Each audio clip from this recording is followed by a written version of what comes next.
Ramen sir, Bengal news ক্লাসে আপনাকে নমস্কার। হ্যাঁ, নমস্কার। নমস্কার।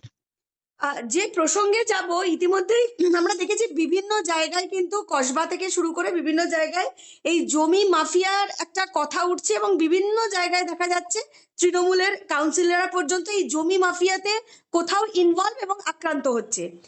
এই বিষয়টা নিয়ে কি বলবেন? কারণ মুখ্যমন্ত্রী কিন্তু নিজে বলছেন যে আমি কিছুই জানি না, এবং নিচুতলার কর্মী বা নিচুতলার যারা পুলিশ কর্মী কিছু, তারা নাকি ঘুষ নেয় বা টাকা তোলে। আমি জানি না, মানে পুরোটা দায়ভারই পুলিশ কর্মীদের ওপর তিনি তুলে দিচ্ছেন। কি বলবেন? এই প্রসঙ্গে একটা কথা আমি প্রথম বলতে পারি, যেটা এর আগে খুব বহু চর্চিত বহু আলোচিত বিষয় ছিল, যে ৭৫ এবং ২৫%, যে ২৫% তুমি রাখো, ৭৫% আমাদেরকে দাও।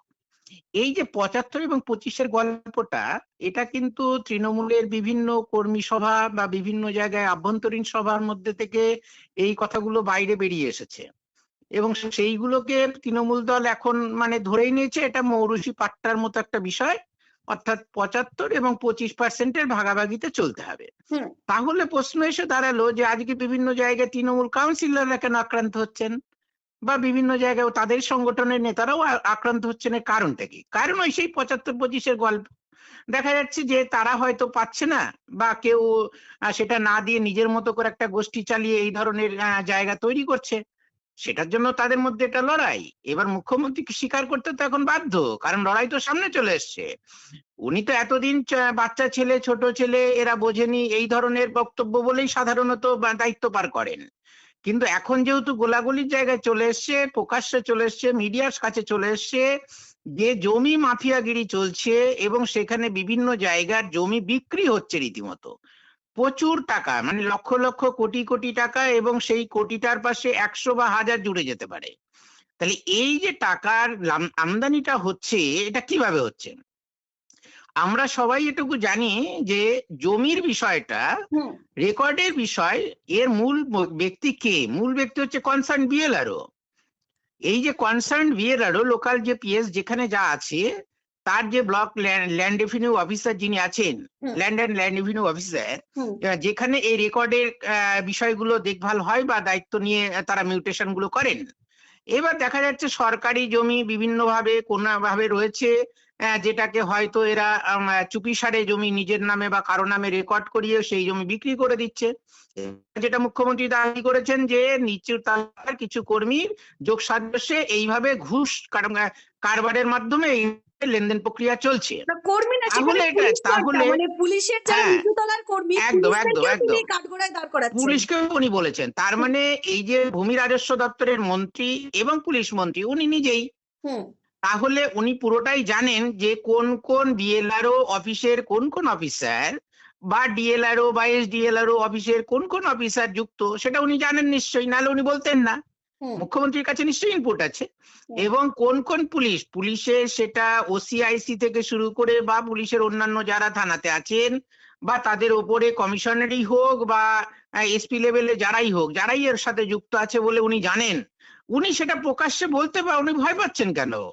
উনি তো নিজেকে স্বচ্ছ বলতে চাইছেন। উনি বোঝাতে চাইছেন যে আমি এই চুরিটা করি না, কিন্তু আমাদের নিচুতলার কর্মী এবং নিচুতলার আমাদের অফিসাররা এই চুরিচামারি করে এই ধরনের একটা পরিস্থিতি তৈরি করছে।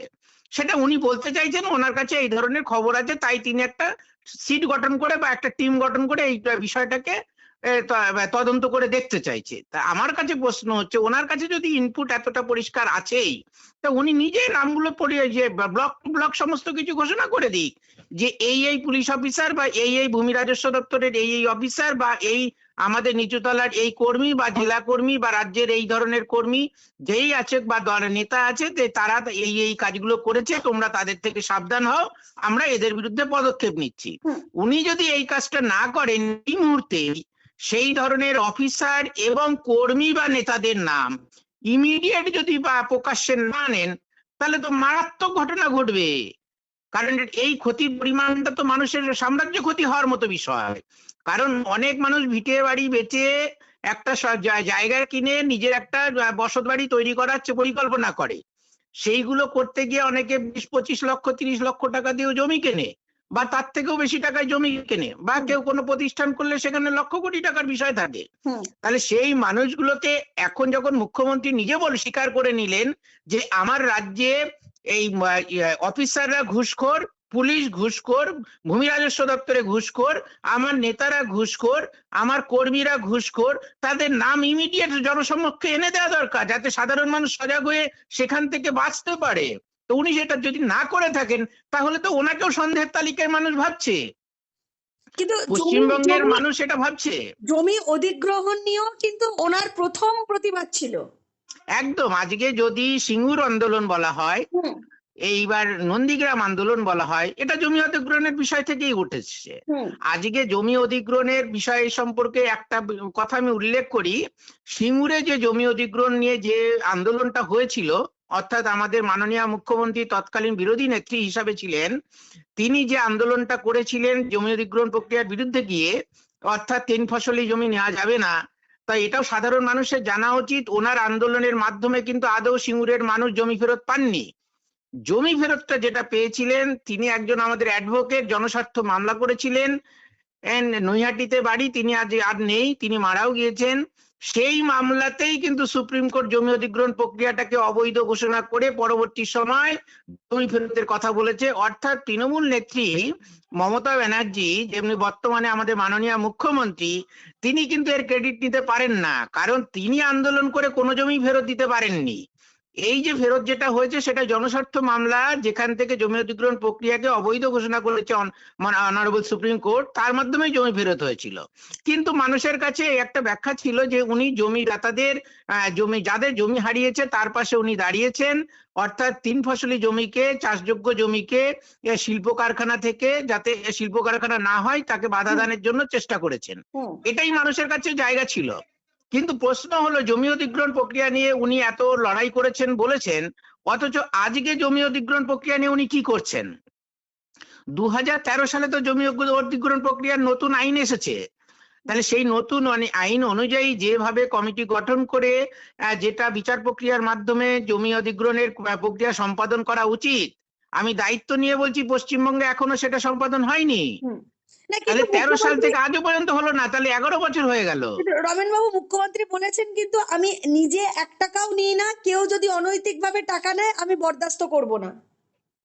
খুব ভালো কথা, উনি 1 টাকাও নেন না, তার মানে বোঝাতে চাইছে যে উনি ওনার অ্যাকাউন্টে টাকা নেন না বা উনি হাতে করে টাকা নেন না। তাহলে নিশ্চয়ই ওনার পার্টি ফান্ডের কেউ টাকা নেন, কারণ উনি তো বলছেন তারা দলের নেতা বা কর্মী হুম বা ওনার অফিসার, সে বিএলআরওর অফিসেরই লোক হোক বা পুলিশ দপ্তরের লোক হোক, তাই সবই তো ওনারই তো লোক। উনি তো এই যে পুলিশ দপ্তরের মন্ত্রী, উনি তো আমাদের ভূমি রাজস্ব দপ্তরের মন্ত্রী, মানে তার মানে কোথাও কি, ওনারই লোক। শেষ শেষ প্রশ্ন, কোথাও কি মুখ্যমন্ত্রীর হাত থেকে চাবিকাঠি বেরিয়ে যাচ্ছে? কারণ তাদেরই দলের অনেকেই কিন্তু ইতিমধ্যেই অভিষেক বন্দ্যোপাধ্যায়কে ডেপুটি সিএম হিসেবে দেখতে চাইছে, সরাসরি প্রকাশ্যে বলছে, এমনকি পুলিশ ডিপার্টমেন্টটাও অভিষেকের হাতে তুলে দিলে অনেক ভালো হবে, এই ধরনের মন্তব্য তাদের দলের নেতারাই করছে, প্রথম সারির নেতারা।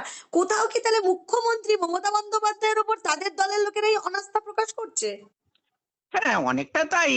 এবার যারা এই ধরনের দাবি করছে, এবার দেখতে হবে তাদের দাবির পেছনেই বা ন্যায়সঙ্গত যুক্তি কতটা আছে, নাকি সেখানে ভাগাভাগির কোনো হিস্সার ভাগাভাগির কোনো উদ্দেশ্য নিয়ে তারা বলছে, সেটা তারাই জানে। হুম এইবার এটা তো বাস্তব, মুখ্যমন্ত্রী বারংবার এটা বলেছেন যে আমাদের রাজ্যে হিন্দু ভোটার মুসলিম ভোটারের নাকি ভাগাভাগি আছে, হুম এবং মুসলিম ভোটারের বেশিরভাগ না প্রায় সম্পূর্ণ ভোটই ওনার দলের দলের নেতারাই পেয়ে থাকেন। মানে ওনার দলই এই মুসলিম ভোটারদের ভোটটা বেশি পান, বা এইভাবেই কিন্তু ভোটে জিতে আসছেন। তাহলে তো ধরে নিতে হবে মুখ্যমন্ত্রী নিজেই জানেন ওনার যে সরকার বা ওনার যে দল যতগুলি এমএলএ বা এমপি জিতেছেন, তাহলে বেশিরভাগ জায়গাতে আমাদের মুসলিম ভাই এর ভোটেই বেশি জিতেছেন, অথচ মুসলিমদের কাউকে উনি রাজ্যের মুখ্যমন্ত্রী হতে দিচ্ছেন না। তাহলে দ্বিচারিতা উনি করছেন, মুসলিম সম্প্রদায়ের সাথে উনি দ্বিচারিতা করছেন, ভোট নিচ্ছেন মুসলিম সম্প্রদায়ের কাছ থেকে, অথচ উপমুখ্যমন্ত্রী করার দাবি ওনার রাজ্যে দল থেকে উঠে আসছে ওনার ভাইপোকে। এটা তো একদম চরম বিরোধিতা হওয়া উচিত, চরম দ্বিচারিতা হচ্ছে। এবং তার মানে ভাগাভাগির বিষয় নিয়ে মারামারিটা এমন একটা জায়গায় চলে গেছে যে এখন কে কিভাবে বাটোয়ারার বখরা পাবে সে তার জায়গা নিজে তৈরি করার জন্য এই ধরনের স্টেটমেন্ট করে দিচ্ছেন। আর মুখ্যমন্ত্রী নিজেই স্বীকার করে ফেলেছেন যে এখন আমার রাজ্যে সবাই এই নিচুতলার কর্মীরা এই চুরি করছে, অন্যায় করছে, টাকা নিচ্ছে, নিয়ে সব দুর্নীতির সাথে যুক্ত হয়ে এই দুর্নীতির কাজ করছে।